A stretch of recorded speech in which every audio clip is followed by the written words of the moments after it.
Hello, everyone. Deborah Prinzing here. Welcome to 2025, a new year that we hope brings joy, prosperity, progress, and growth for the Slow Flowers community.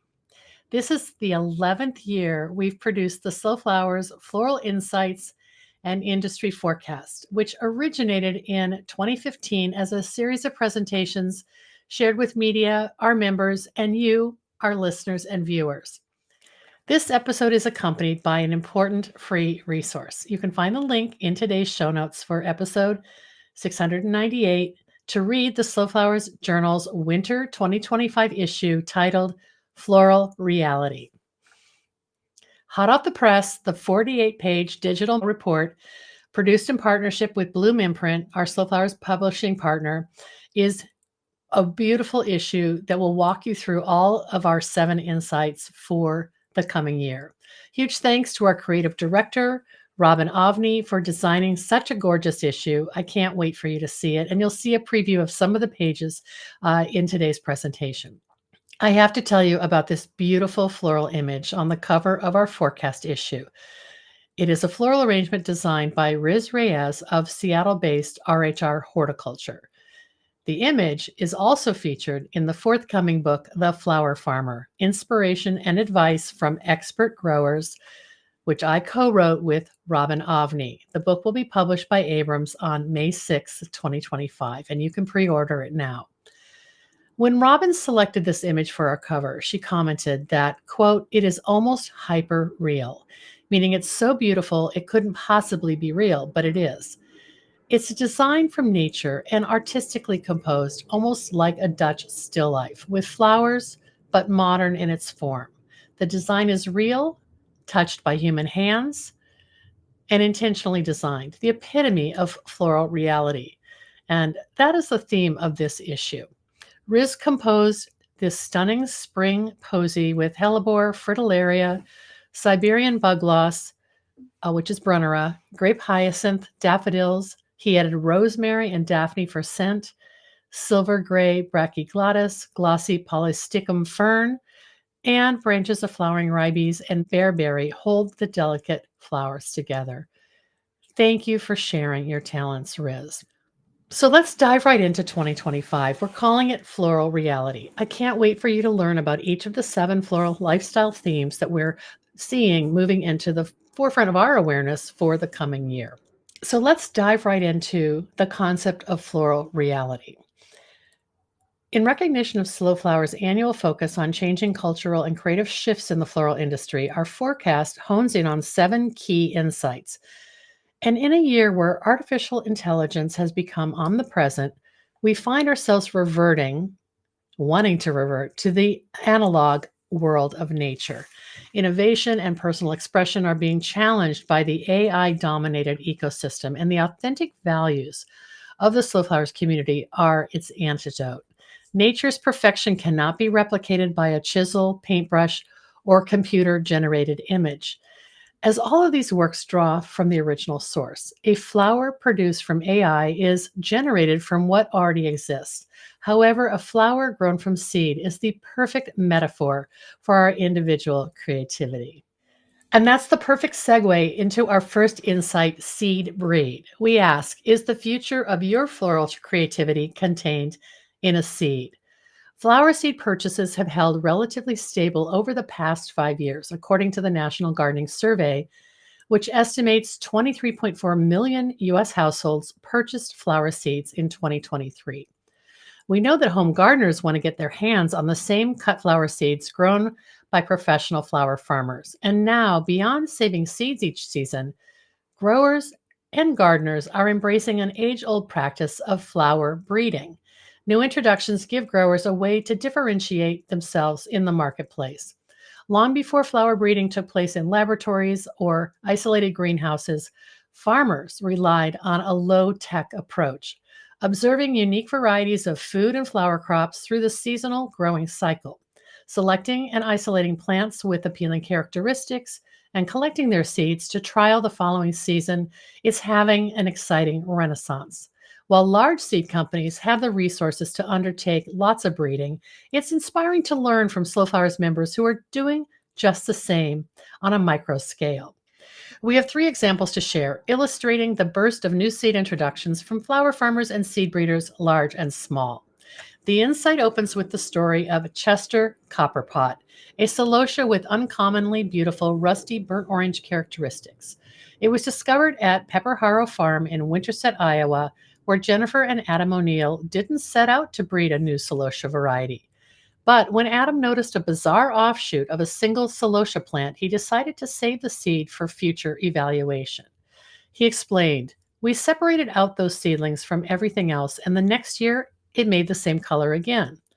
The flowers were originally grown from a packet of Baker Creek seeds, open pollinated heirloom celosia seeds.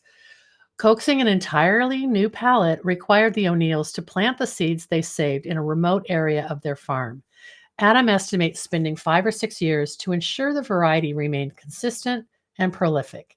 This Chester copperpot color has never existed before, and it's not commercially available anywhere, he noted.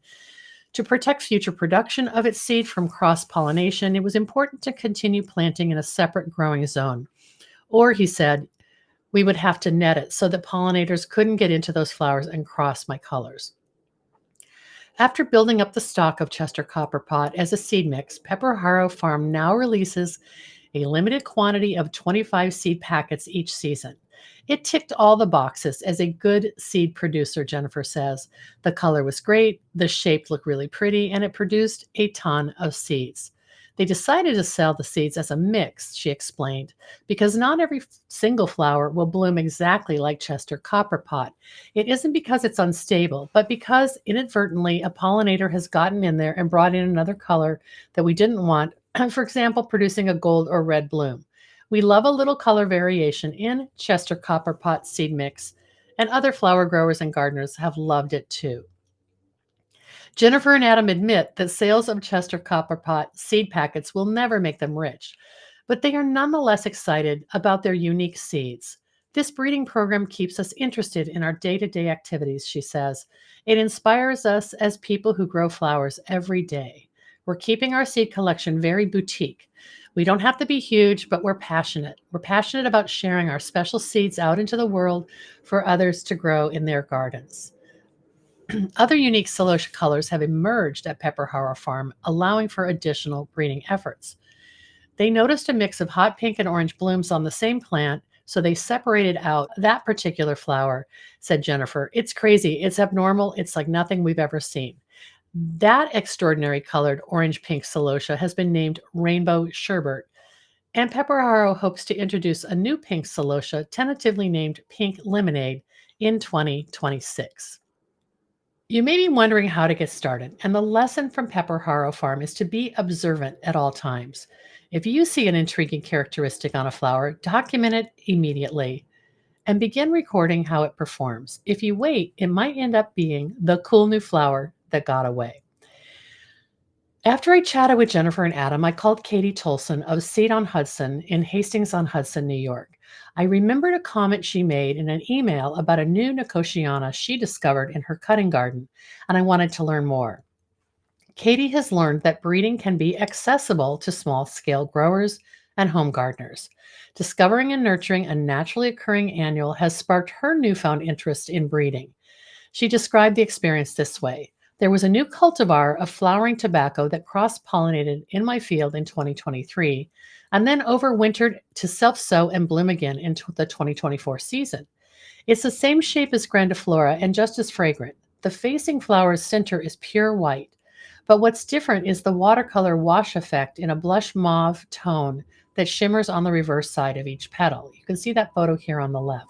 Katie has documented this flower. She's excited to pursue her discovery further. I've kept seeds, and I'll grow some this coming season to see if it actually comes back with the same features, she said. The time devoted to observation and documentation may or may not pay off, but the experience keeps Katie closer to her passion of growing flowers. It's thrilling to put the time, heart, and commitment into stewarding a new variety with the potential of maybe someday sharing it with our wider community of growers and giving those seeds life beyond just my garden or farm. If you regularly join the monthly Slow Flowers member meetups, you will note a trend line in our focus on seed breeding. In December, we hosted return guests Hilary Alger and Joy Longfellow of Johnny's Selected Seeds, who unveiled many of the 40 plus new flower seeds featured in their 2025 catalog. Of special interest was their first ever flower seed introductions, which included three zinnia varieties, Ballerina, Agave, and Aurora, and one Celosia variety called Shimmer. You can see those images on the screen. Senior plant breeder Lindsay Wyatt joined the session as a special guest, and we learned volumes from her. Lindsay explained that while Johnny's first began breeding flower seeds in 2016, it has taken years to select and then produce the seed quantities needed before they're ready to release to the public. Lindsay used Ballerina, a pastel pink blend of a large double blooming zinnia, to illustrate their breeding process. She calls it recurrent selection and says, "We only have ballerina plants in a specific growing area, so there's no cross pollination between that and other zinnia colors because they are all insect pollinated." Very similar to what we heard about with Pepper Harrow's efforts. From that area, they select their favorite plants and save seeds, going through the field about 6 times through the growing season. It's a lot of work, but a lot of fun just being out there with the flowers, Lindsay says. The team spent a lot of time looking at nuanced shades and exactly which shades of pink they wanted to emerge from their breeding efforts. She continues, we look a lot at flower structure and the double size and the plant height and the healthiness of the plants. Once we know what we want, then we know what we don't want. So we remove the plants that we don't want, which can be upwards of 90% of them. We cut back everything that's remaining. We usually do that in July, so we can have a fresh start for all pollination to happen after that. Then we let new flowers open and they're insect pollinated, again, just within that isolation and just within our selected plants. You will love the soft, dreamy palettes and bold pastel colors that emerged in these new zinnias and the celosia. The seeds are now available in Johnny's online shop and they won't last long. I'm excited to grow them myself in the Slow Flowers cutting garden. Insight number 2, show off. Another title for this insight began as show your work. After nearly a decade of R&D devoted to alternatives to floral foam, many with mixed results of success and others not widely available or affordable, we're fascinated with another way to design without foam. At the 2024 Slow Flower Summit in Banff, Alberta, Canada, attendees learned about floral design that exposes sculptural armatures and mechanics from Hitomi Gilliam, one of the most creative advocates for designing without foam. Essentially, she likes to highlight rather than hide the mechanics. At first glance, building an armature out of natural materials or branches may feel time-consuming or costly, but Hitomi argues it is a sustainable and economical approach that's right for today. I love designing with flowers, and I also love the art of structure building, she explains. We start with the skeleton or the silhouette of the design. Once that's established, it's pretty easy to design into that framework because you've already figured out where things will go. Her distinct aesthetic uses natural materials like branches and fiber, as well as reusable materials such as metal wire, mesh, or wood. Single-use plastics are skipped, and glass water tubes and other attachments are secured with compostable jute or twine, reusable wire, yarn, and natural fiber, all of which is visible in the final design. Against the backdrop of making floristry both affordable and sustainable, Hitomi's approach is timely. I really feel like the cost of flowers and the generally higher cost of supplies give us a reason to design more minimalistic with flowers. It's really about an economy of means. Choosing materials that are not single use or designed for landfills is important. The whole sustainable concept makes sense in that you can actually save money and materials in the end, she adds. You can reuse these structures over and over again. Many foam-free mechanics aren't visible, especially when designing for wedding bouquets, Hitomi told me. If there are budget constraints, it's useful to use a chicken wire pillow to arrange in. This type of mechanic allows her to pare away up to 1/3 of the floral material that would otherwise go into a fuller hand-tied bouquet, so she can save money and still have a larger piece. Whether you use the chicken wire mechanic or the holly chapel pillow or egg mechanic, Hitomi suggests that you instruct the client to return it for some kind of compensation or refund to keep that material out of the landfill. The more that people understand about return policies, it will become a habit. It's just like we paid a deposit on glass bottles back in the day. Now we need to encourage floral consumers to be more conscious and return items. We illustrated this insight with a beautiful ceiling installation designed by Slow Flowers member Jim Martin of Compost in My Shoe, based in Charleston, South Carolina. You can see that here. Insight number 3, brand it. Let's face it, the marketing world's secret motto could easily be just add flowers, as a proliferation of brands are employing flowers and plants across consumer and B2B platforms alike. In 2025, houseplants, armloads of flowers, and botanical installations will continue to appear in our feeds, used to promote everything from financial services to fashion. Brand activations and corporate collaborations have appeal, but it's imperative to stay authentic to one's own mission and values when choosing corporate partnerships. Flower farms and florists offer tangible and intangible advantages to a marketplace hungry for the positive vibes of blooms. The examples abound thanks to the universal excitement of flowers as a branding icon. The Slow Flowers community knows this to be true, exemplified in corporate partnerships that we recently profiled in the Slow Flowers Journal fall issue, including members who have teamed with Joe Malone London, the Thai Bar, and the reality television show The Bachelorette. Local flowers elevate special events, venues, and installations. And clearly, consumer brands want to tap the expertise of growers and designers to enhance their marketing campaigns. One of my favorite stories to report is included in this insight. Christina Stembel, founder and CEO of Farm Grow Flowers and a longtime Slow Flowers member, shared an exclusive interview about her branding experiences over the years. She's no stranger to corporate co-branding opportunities, estimating that she's fielded more than 200 such requests since forming her business in 2010. We've probably only said yes 20 times, she admits. For example, Farm Girl has collaborated with Levi Strauss, Pendleton, and LL Bean, each of which provided their recognizable textiles for Farm Girl Flowers to swap out their original burlap wraps for co-branded bouquets. We often see flowers added to branding campaigns, but marketers don't necessarily appreciate the true cost of those blooms. Everyone wants a viral photo, like showing a 10-story building in the middle of Manhattan covered in flowers, Christina explains. But they want it for a picture. They don't want to pay for it. After 14 years in business, Farm Grow Flowers recently said yes to what Christina describes as a dream floral activation with pop star Gwen Stefani.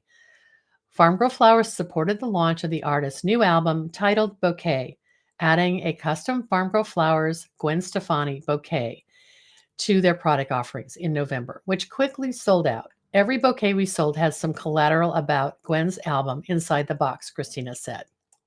The collaboration originally came to Farm Girl Flowers through Gwen's record label, and Christina praises her team for making it a success. It worked because Christina was clear about what Farm Girl would and would not be able to provide. Most importantly, revenue sharing was off the table. The margins for flowers are razor thin, and we can't work this hard not to make a profit, she explained. Farm Girl Flowers made investments of in-kind flowers, plus contributed staff time and travel, but those costs were worth it, Christina says.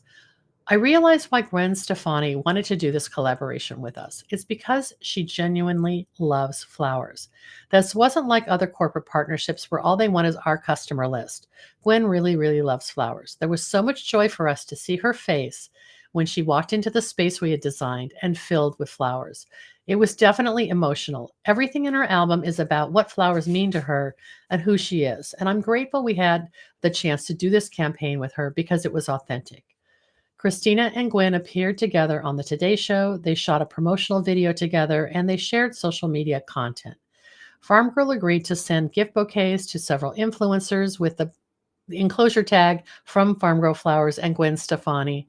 Christina also delivered bouquets to the set of The Voice for Gwen to share with her fellow judges. Of course, we loved getting our flowers into the hands of Snoop Dogg, Reba McEntire, and Michael Bublé, Christina says.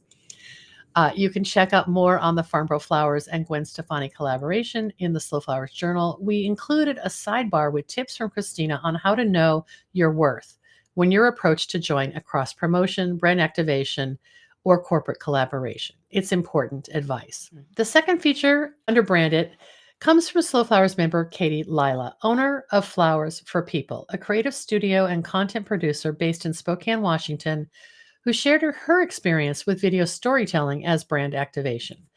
Katie is the producer and host of Follow the Blooms, a digital series launched online in 2023 and set to debut on KSPS, which is Spokane Public Television, this coming spring. She's also a past guest of the podcast. You may have heard her story about Follow the Blooms last year.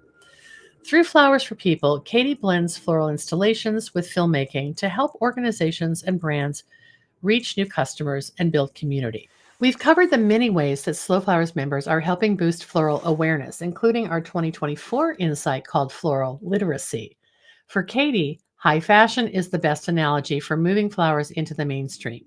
You look at how amazing runway shows push creativity, right? She asks. We're not necessarily wearing those looks, but the fashion show inspires new colors and new ideas, and the whole industry responds.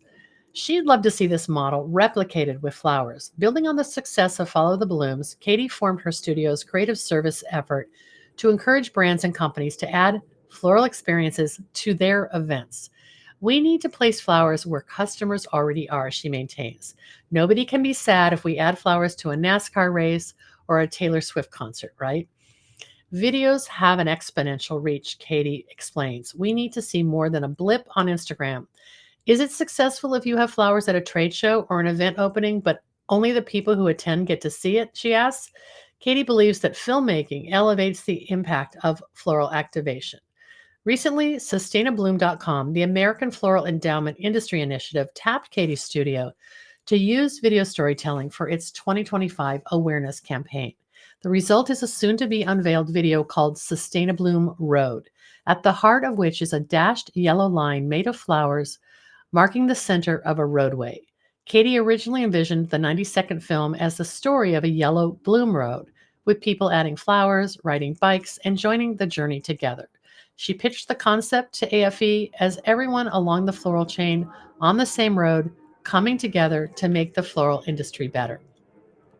When I spoke with Debbie Chedister, the executive director of AFE, she said the purpose of the video is to help promote our sustainable brand and to let people know more about it. With short videos dominating social media, Debbie also wants to use the film and smaller video clips in presentations at places like trade shows and conferences, and to introduce sustainabloom.com's resources. We love the combination of imagery, words, and voiceover, plus a peek at our website. And it's also mobile friendly, she points out. If you're wondering how flowers can activate a brand, your brand, a client's, or a partner's, think about some of the resources we provide in this article. Katie originally explored many of the ideas she's now selling to corporate partners while creating her television show. She's motivated to make flowers a national obsession and is focused on landing more blooms at public and private events and inviting attendees to have a sensory experience with flowers. Check out her tips in the Slow Flowers Journal story. Insight number 4, winter farming. Breathtaking beauty is discovered in the winter, a time when many flower farmers and floral designers are likely to find limited supplies of locally grown botanicals. From the winter solstice to the spring equinox, there are 13 weeks during which our gardens, farms, and much of nature sleeps. And as a result, floral designers whose work is steeped in seasonality find their creativity stretched. Thankfully, growers are experimenting with cold weather crops, cheating the season with high tunnels and other bloom forcing techniques. This is a topic that we've been discussing in Slow Flower circles since the movement was started more than a decade ago. We drew this insight from the pages of the new book that Robin and I have just written, The Flower Farmers, Inspiration and Advice from Expert Growers, which I mentioned will be out in May. This story begins with hellebores, a classic winter blooming perennial. Thanks to a quirk of history, Valentine's Day takes place on February 14th, and thus the biggest floral holiday of the year coincides with the mostly dormant winter season. Longtime growers at Jello Mold Farm in Mount Vernon, Washington, Diane Sukhavati and Dennis Westfall, knew their winter hellebores were popular with local customers of the Seattle Wholesale Growers Market. But the timing for harvesting blooms from field-grown Helleborus orientalis at Valentine's Day was off. Their hellebore crops typically bloomed in March and early April. Dennis and Diane's research led them to trial newer hellebore hybrids, including Ice and Roses Red and Frost Kiss Cheryl's Shine. These plants were originally hybridized for the European market because Europeans use hellebores similarly to how we use poinsettias as a holiday plant in the US, Diane explains. The hybrid perennials produce large flowers that face outward, supported by long, upright stems, just what florists want. We dedicated 2 hoop houses to hellebores and planted hundreds of plugs, she explains. By the following year, we took a truckload of hellebore bunches into the market for Valentine's Day. In a market with customers who care about sourcing locally grown flowers, most florists have struggled to meet requests from customers who want alternatives to the standard Valentine's Day fare. So the jello mold hellebores fill an important and beautiful seasonal role. And you can draw some inspiration from this for your own farm. Read the report to learn more about the correct stage of harvest for hellebores. It's a jello mold farm tip you'll want to adopt. We also point to winter tulip production, the story of which Brooke Palmer of Jenny Creek Flowers recently shared on the Slow Flowers podcast, episode 691, The Case for Growing Winter Tulips. At her farm, Jenny Creek Flowers, based in Trumansburg, New York, Brooke has considered the benefits of forcing thousands of tulips into bloom during the winter months. She believes her tulips support customer demand for locally grown blooms and financially sustains her floral enterprise during the time of year when outside temperatures dip to the low teens. She told us, I have a 10-week winter tulip CSA that's my premier offering of the year, and that's the one that I more than doubled my shares of this year. It's sold out in under a week, which is really exciting. Once people get the taste of these flowers, they really want them in their lives. We also recently featured Willamette Willows in an episode of the Slow Flowers podcast with Elena Karam. She shared that willow is a great investment for flower farmers because it provides florists with a local option in late fall and winter, when other botanicals can be scarce, and when so many florists are tempted to order non-local options. As Elena says, curly willow provides reds, oranges, and yellows, and pussy willow in early spring is so sentimental for so many people. Willamette Willows grows more than 40 varieties of salix, with a focus on 3 distinct categories of willow plants and their markets, including cultivars suitable for basketry and woven garden structures, as well as the many varieties of curly willow and pussy willow loved by floral designers. Her story makes us wonder, why aren't more flower farmers getting into the willow market? A third example comes from gardener florist Lori Poliski, owner of Flory in Woodinville, Washington. Lori has a fondness for designing with evergreens and conifers. I absolutely love conifers. I love their fragrance. I love the lacy quality of some of the cedars. I don't know why they're not more popular, Lori asked. Conifers have been pigeonholed for just the holidays because they are abundant, but they are abundant all year long, and they provide every shade of green to a design. Plus, one of their benefits is having a really long base life in water. Lori harvests many of the conifer and evergreen plants from her own property, and she's begun to plant unique conifer varieties for their golden and silvery blue needles. She designed an all green woodland bouquet for a January wedding last year, including maidenhair fern, sword fern, Cleopatra fern, cedar, fir, salal, huckleberry, lichen, camellia, and a few hellebores. It was for a couple who definitely were forest people, she explained. But why save conifers just for winter or the holidays in November and December? You can just as easily add conifers to spring and summer flowers, like mixing conifers with dahlias, which you see here in this beautiful arrangement. Increased demand for locally grown flowers during what we've typically called the off-season is behind the many instances of flower farmers and florists who are diversifying their winter floral palette. And I encourage you to consider this too. As we learn about more 12-month flower farmers and florists who can source local flowers in all 4 seasons, this will become the standard and not the exception. Insight number 5, budding ideas. We love the aesthetic of satellite florals, which according to Paulina Niliwaki of Blue Jasmine Floral, based in Berkeley Heights, New Jersey, are described as smaller elements that echo the central design. Like a series of planets orbiting around the sun, a constellation of bud vases, pin frogs holding single stems, mini ikebana arrangements, or foraged gifts from nature can together compose a full tabletop installation. You can learn more about Paulina's approach in our recent episode of the Slow Flowers podcast, which included her inspiring floral design demonstration.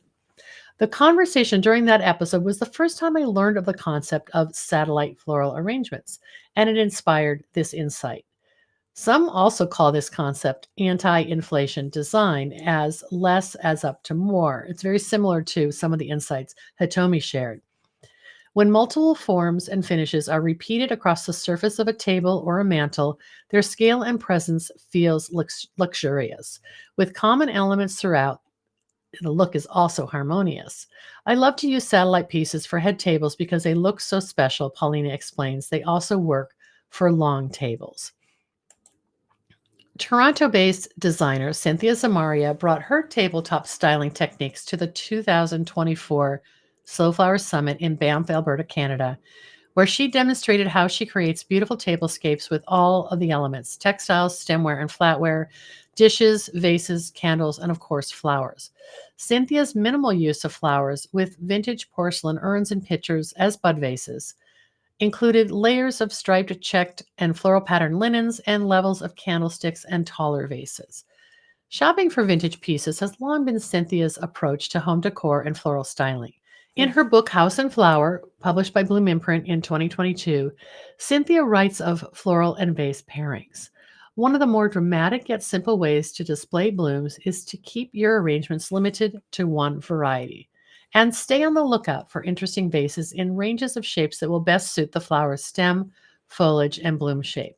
Cynthia's enthusiasm for timeless tabletop items found at thrift stores, yard sales, or online is aligned with her sustainable values of embracing the secondhand economy.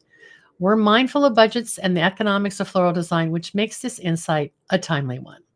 In last year's forecast, we noted flower pressing as part of an insight called floral literacy.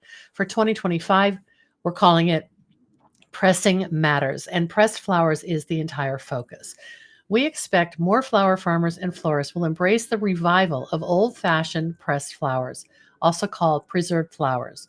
The techniques may vary, but there's enduring sentiment when a petal, leaf, or bloom is captured as a two-dimensional work of art, long after its three-dimensional life existed in a garden or vase. Our thinking has been influenced by several Slow Flowers members who are integrating flower pressing as products and services. Customers of their shops, studios, and flower farms are responding enthusiastically. In November, we hosted Kate Punnett, owner of the August Press in Ottawa, Ontario, Canada, as our expert presenter during the Slow Flowers member meetup. Kate calls herself the pressed florist, and she has embraced the timeless art of pressing flowers in her fine art prints, greeting cards, and other commissions. Kate also sells custom-made flower presses and teaches others. The session touched on many of the questions people have about the process, and Kate demonstrated her approach, sharing especially useful tips on pressing and drying flowers with thicker elements like a rosebud or the center of a sunflower. If you already have a floral business, whether you're a farmer or florist, think about adding pressing for the winter when you're not growing, or something to offer year-round for brides who have already purchased florals from you, she suggests. Just like gardening and just like creating bouquets and arrangements, there's so much memory that happens in your hands and in your head and in your heart during the pressing process. Kate explains. What we're doing is taking something fresh and transforming it. It's not just about squeezing the moisture out of a bloom and letting it dry. It's actually about keeping the essence and the aliveness of what it used to be and transforming it into something else. I love featuring the pressed floral artwork of two other Slow Flowers members to illustrate this insight. The first is pressed flowers in the curriculum. We spoke with horticulture professor and Slow Flowers member Sarah Berquist, who teaches at UMass Amherst, and her students are part of a project called Stockbridge Floral Design. She recently began to work with pressed flowers with her students. Like the dry floral curriculum that Sarah has developed, learning flower pressing allows students to explore value-added products and sustainable design methods while also having hands-on opportunities in the winter months. Inspired by pressed florals created by Ali Verzi, the Retail Floral Design course's teaching assistant, students compose scenes on wood rounds as holiday ornaments. They use pressed heirloom mums, dill flowers, scabiosa flowers, yarrow leaves, raspberry and blueberry foliage, and other botanical elements. As Sarah explains, these ornaments are a perfect item for the Stockbridge Floral Design Program to add to their line of products for campus holiday markets, where students also sell dried floral bouquets and wreaths to the campus community. Wedding and event florist Holly Lukasevich of District 2 Floral Studio in Omaha, Nebraska, views pressed florals as an extension of the wedding design services she offers couples. To date, all of the couples who have booked District 2 Floral Studio for their 2025 nuptials have added the option to press their wedding flowers. Like Kate Punnett, Holly is pressing flowers which are then photographed and digitally scanned, which allows for printing multiples, such as for her line of note cards that spell out love in petals, stems, and leaves. She's also teaching 2-hour flower pressing workshops at Omaha's Lauritsen Gardens, teaching students composition methods to create one-of-a-kind, nature-inspired framed keepsakes. District 2 Floral Studio's website devotes a section to flower preservation, which also attracts people who didn't originally hire Holly to design their wedding florals, but who want her to transform a bouquet into pressed art. Other commissions are for special occasions, anniversaries, celebration of life gatherings, or to commemorate a client's seasonal garden harvest. In so many ways, flower pressing helps us connect with nature and the world around us, Holly observes. Flowers will change a bit through the pressing process, but they hold similar qualities and capture a special moment in time that people can cherish into the future. Flower pressing is an old and new way to engage with local and seasonal flowers. We're excited by the ways practitioners are modernizing this practice, and we encourage you to explore it further. Insight 7, my own ecosystem. Homeowners have been moving away from perfectly groomed emerald green lawns thanks in large part to the no-mow and rewilding efforts taking hold in neighborhoods across North America and in Britain. There are many benefits to shrinking our lawns, including habitat creation and regenerative gardening. So we're here for it. Whether you're planting a microforest or replacing a conventional patch of turf, the community at large is growing greener on the home front and in the backyard. There are some interesting statistics that help track this shift. According to the 2024 National Gardening Survey, 12% of gardening adults converted some part of their lawn to a natural or wildflower landscape. The 5-year trend analysis shows that conversion of natural or wildflower landscapes grew at a 5.3% annual compound growth rate between 2019 and 2023. Our 2024 forecast last year included native flora, an insight which highlighted the work of members adding native plants to their crop mixes and incorporating native perennials into their floristry. My own ecosystem is a natural progression of native flora, both timely and nurturing. As many people want to retreat from news, politics, and everyday stresses to embrace a safer, calmer, and more mindful lifestyle. We spoke with Xenia D'Ambrosi, owner of Sweet Earth Co., about how she is helping clients find solace and ways to control their personal worlds. In addition to growing and selling cut flowers and herbs, Xenia designs and teaches clients about the various forms of eco gardens, including pollinator gardens, native gardens, cutting gardens, and meadows. She has installed a flower meadow at her farm in Pound Ridge, New York, and has planted meadows of various sizes on clients' properties. Most garden owners approach Xenia to help them create a landscape that's more eco-friendly. Her consultation includes a property audit with various options for improving a garden's sustainability. Meadows are often a solution to replace large or smaller lawns or areas that have become overgrown and unmanageable. While highly useful for soil health, pollinators, and habitat, the idea of a meadow is also a romantic one. It's such a dreamy, ethereal thing where people see themselves frolicking among flowers in their meadow, and they will all want one, Xenia says. Her own meadow is a mix of annuals that self-sow and cool season flowers and herbs. It's a visually beautiful area, but it's also used as a cutting garden. For a recent client project, Xenia installed a 7,000 square foot meadow composed mostly of flowering perennials and grasses, part of a 3-year process to fully establish. Teaching clients about planting and maintaining meadows is now an ongoing service of Sweet Earth Co. People often think it's a no-maintenance solution where we can just throw out some seeds and watch things grow, Xenia says. But I have to educate customers on finding the right site, evaluating the topography, tailoring the mix of plant materials, grasses, perennials, and annuals. It involves planning, installation, maintenance, but more importantly, managing client expectations. A meadow is never at a standstill. It is always evolving and it changes from year to year. Unless there's a budget to purchase large plants, the idea of an instant meadow is unrealistic, Xenia points out. After a period of site preparation, which inevitably means lawn or brush removal, the meadow planting involves seed mixes augmented with plugs or small plant starts. By the third season, perennials are established and begin to bloom more reliably, she says. The landscape designer or gardener needs to value their time in doing the ongoing work because you do have to keep coming back. It's not a one and done kind of thing. Check out the 5 tips on meadow design that Xenia shared. They're in the Slow Flowers Journal forecast report, and you can find the link in the show notes for today's episode. We've also included a link to Xenia's free download resource, How Eco-Friendly is Your Garden? I want to encourage you to consider the ways to diversify your offerings to clients. Whether through workshops or services, you can teach clients how to create their own eco-friendly environments. We've covered a lot of material for this floral reality episode, and I hope you can land on at least one insight to inspire you in 2025. As I mentioned, the full report is available in our winter 2025 issue of Slow Flowers Journal, and there are a few other stories you'll want to read and enjoy when you check out that issue. We've shared an extensive feature on the popularity of U-Pick programs recently published in Johnny Seed's JSS Advantage newsletter. You'll learn from 5 Slow Flower member growers about their U-Pick programs and gain tips on how to bring a U-Pick program to your operation. There's also a fabulous essay by the Bruntons, owners of Wright Field Farm in Maryland. They're longtime members and past contributors to the Slow Flowers Journal. You might recall meeting David here on the Slow Flowers podcast. Their personal essay is included in our ongoing From the Heart column. They called it Just Farming.